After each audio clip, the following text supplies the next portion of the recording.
सपनों का शहर मुंबई, जहां 1980 से लेकर 1990 के दौरान शहर की गलियों और चौल्स में क्राइम का एक नया दौर शुरू हुआ, जहां की हर जगह से बारूद की महक आने लगी। तभी मुंबई के एक इलाके में से ऐसा नाम सामने आने लगा जिसके अंदर डर नाम की कोई चीज ही नहीं थी, जिसने अपनी ताकत बढ़ाने के लिए दाऊद से दोस्ती की। पर जब दाऊद ने उसके भाई को मार दिया तो अपने भाई की मौत का बदला उसने अंडरवर्ल्ड के सबसे बड़े डॉन दाऊद के जीजा को मार कर लिया। जब सारे डॉन पुलिस से डर कर भाग रहे थे तो इसी माहौल में वो उभर कर सामने आया, जो धीरे धीरे मुंबई के अंडरवर्ल्ड का एक बड़ा नाम बन गया, जिसकी जिंदगी पर दगड़ी चौल और डैडी जैसी फिल्में बनी हैं। नमस्ते, वॉच टावर की इस वीडियो में आपका स्वागत है, जिसमें आज हम बात करने जा रहे हैं एक ऐसे डॉन की जो लगभग 18 साल जेल में बिताने के बाद एक पॉलिटिशियन बन गया और जिसको मुंबई ने नाम दिया daddy of dons, Arun Gulab Gawli. He's a bill worker turned mafia boss Arun Gawli.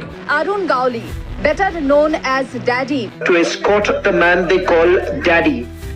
Arun Gawali का जन्म 17 जुलाई 1955 में महाराष्ट्र के अहमदनगर डिस्ट्रिक्ट के कोपार गांव में हुआ था। उसके पिता 1950 के दौरान रोजगार की तलाश में मुंबई आ गए, जहां वो एक टेक्सटाइल मिल में काम करने लगे और बाद में धीरे धीरे पूरा परिवार भी मुंबई शिफ्ट हो गया। मुंबई आने के बाद गावली का बचपन दगड़ी चौल जैसे इलाके में गुजरा, जो बाद में अरुण गावली की पहचान का एक बड़ा हिस्सा बन गया। शुरुआत में तो अरुण गावली एक सिंपल सी जिंदगी जी रहा था। उस समय मुंबई के परेल, बायकुल्ला और चिंचपोकली इलाकों में टेक्सटाइल मिल्स काफी एक्टिव थी और लाखों की गिनती में लोग वहां काम करते थे। गावली ने अपनी पढ़ाई पूरी नहीं की और पैसे कमाने के लिए वो एक टेक्सटाइल मिल वर्कर के रूप में काम करने लगा। 1970 के अंत में आते आते मुंबई में टेक्सटाइल मिल स्ट्राइक हुई और कई मिल्स तो बंद ही हो गई, जिसकी वजह से लोग बेरोजगार हुए। अरुण गावली भी उनमें से एक था। नौकरी चली जाने के बाद उसके पास ज्यादा ऑप्शन नहीं बचे और इसी के दौरान उसका झुकाव धीरे धीरे इलीगल एक्टिविटीज की तरफ बढ़ने लगा। फिर अरुण गावली और उसके भाई अशोक ने गैंगस्टर प्रासनाथ पांडे के लिए काम करना शुरू किया, जो बायकुल्ला में मटका और इलीगल शराब का धंधा चलाता था। इस वक्त मुंबई में गैंग कल्चर काफी स्ट्रॉन्ग हो रहा था। अलग अलग इलाकों में अलग अलग गैंग्स ऑपरेट कर रही थी और फिर 1977 में गैंगस्टर्स रामा नायक और बाबू रेशम ने मिलकर एक नया महाराष्ट्रन गैंग बनाने का फैसला किया, जिसमें वो बड़े बड़े गैंगस्टर्स को मारकर छोटे छोटे गैंग्स को अपनी गैंग में शामिल करना चाहते थे, जिसे उन्होंने नाम दिया दी बायकुल्ला कंपनी। तभी उधर प्रासनाथ के लिए काम करते हुए गावली और उसके बीच मतभेद बढ़ने लगे और उसने प्रासनाथ को छोड़कर बायकुल्ला कंपनी को ज्वाइन कर लिया, जहां उसकी मुलाकात उसके पुराने दोस्त रामा नायक से हुई। धीरे धीरे बायकुल्ला कंपनी एक ताकतवर गैंग बनने लगी और तभी उसके अंदर ही पावर को लेकर लड़ाइयां शुरू होने लगी। तब अरुण गावली, रामा नायक और बाबू रहीम ने मिलकर एक और गैंग बनाई, जिसको उन्होंने नाम दिया BRA गैंग, जो इन तीनों के नामों के पहले अक्षरों पर थी। उनका मेन काम था एक्सटॉर्शन यानी हफ्ता वसूली और इलीगल प्रोटेक्शन देना। धीरे धीरे उनका इन्फ्लुएंस मुंबई के सेंट्रल एरियाज में बढ़ने लगा। दगड़ी चौल BRA गैंग का बेस बन गया, जहां से वो अपनी एक्टिविटीज कंट्रोल करते थे।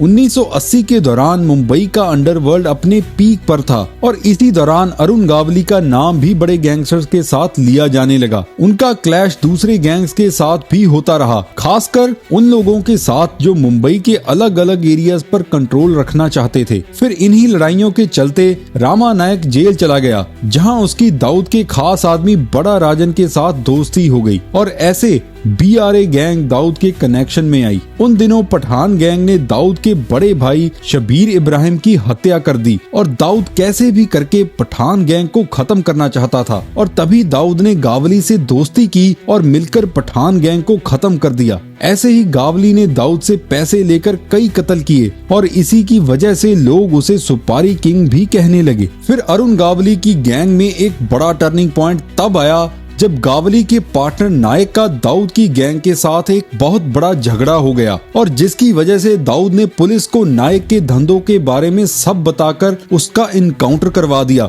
अरुण गावली के लिए रामा नायक उसके भाई से भी बढ़कर था और जब उसे दाऊद की इस प्लानिंग के बारे में पता चला तो उसकी दाऊद के साथ दुश्मनी पैदा हो गई और उसके बीच गैंग वार भी शुरू हो गई। इसी इंसिडेंट के बाद गावली ने अपने गैंग को और ज्यादा स्ट्रॉन्ग बनाने की कोशिश की। उसने अपनी पोजीशन को मेंटेन करने के लिए नए लोगों को गैंग में शामिल किया। अरुण गावली ने दाऊद के कई आदमियों को मरवा दिया और इसी के बदले में दाऊद ने गावली के भाई किशोर का बेरहमी से भरे बाजार में कत्ल ही कर दिया, जिसके बाद गावली की दुनिया मानो हिल ही गई थी। मौका आते ही 26 जुलाई 1992 को गावली ने अपने एक शूटर से दाऊद के जीजा इस्माइल पार्कर को उसके होटल में मरवाया। इसी गैंग वार के चलते दोनों ने एक दूसरे की गैंग में से लगभग 20 से 25 लोगों की हत्या की और तभी दाऊद का नाम मुंबई की ब्लास्ट में आने लगा और दाऊद इंडिया छोड़कर दुबई भाग गया और मुंबई में सिर्फ एक बड़ा नाम रह गया,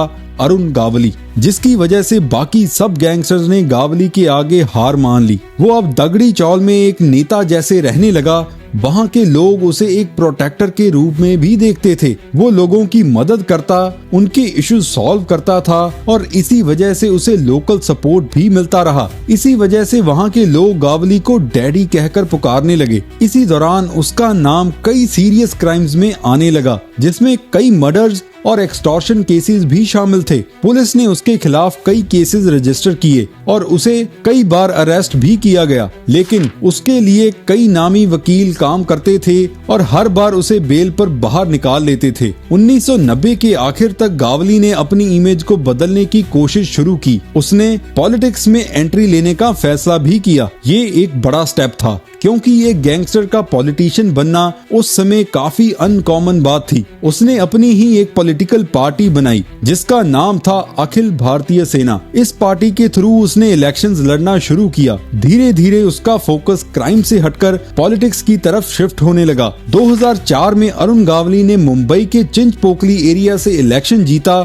और MLA भी बन गया। ये उसके जीवन का एक इम्पोर्टेंट फेज था जहां उसने अपनी पहचान एक गैंगस्टर से बदलकर एक पॉलिटिशियन के रूप में बनाने की कोशिश की, लेकिन उसका अतीत उसका पीछा नहीं छोड़ रहा था। वो अभी भी लोगों को मारने के कॉन्ट्रैक्ट्स ले रहा था और इसी के दौरान उसकी लड़ाई शिवसेना से चलने लगी। 2 मार्च 2007 को जब शिवसेना के लोकल लीडर कमलाकर जाम सांडेकर अपने ही घर में थे, तब गावली के शूटर्स वहां पहुंचे। उन्होंने घर के अंदर घुसकर उन पर मल्टीपल राउंड्स फायर किए और इसी अटैक में जाम सांडेकर की वहीं पर मौत हो गई। इस केस में पुलिस ने शूटर्स को अरेस्ट भी कर लिया, जिन्होंने इंटेरोगेशन में बताया कि ये अटैक गावली के कहने पर किया गया था। कोर्ट में सर्कमस्टांशियल एविडेंस, विटनेस स्टेटमेंट्स और गैंग लिंक्स के बेसिस पर ये प्रूव किया गया कि गावली ही इस मर्डर का मास्टरमाइंड था। फिर आता है साल 2012 जब गावली को इस केस में गिल्टी पाया गया। कोर्ट ने उसे उम्र कैद की सजा सुनाई। अरुण गावली को लगभग 18 साल जेल में रहने के बाद 28 अगस्त 2023 को सुप्रीम कोर्ट ने उसे बेल ग्रांट की और 30 अगस्त को नागपुर जेल से रिहा कर दिया गया। सुप्रीम कोर्ट ने उसकी बेल एप्लीकेशन पर सुनवाई करते हुए ये देखा कि गावली 17 साल से ज्यादा समय से जेल में था और उसकी अपील अभी भी पेंडिंग है। कोर्ट ने ये भी कंसिडर किया कि उसकी उम्र 76 साल हो चुकी है। इन सब फैक्टर्स को देखते हुए कोर्ट ने उसे बेल देने का फैसला किया। He's returned from jail this week to his home in Mumbai's Dagdi Chawl. Arun Gawli returned this week after spending 18 years in Nagpur Central Jail. Arun Gawali आज भी बेल पर बाहर है और मुंबई में ही दगड़ी चौल में रह रहा है। तो ये थी कहानी मुंबई के एक ऐसे डॉन की जिसने दाऊद इब्राहिम की गैंग को जबरदस्त टक्कर दी और आज भी मुंबई की गलियों में घूम रहा है। ऐसी और वीडियोस देखने के लिए वीडियो को लाइक करें, चैनल को सब्सक्राइब करें और बेल आइकन दबाना ना भूलें ताकि आने वाली हर वीडियो की नोटिफिकेशन आपको सबसे पहले मिल सके।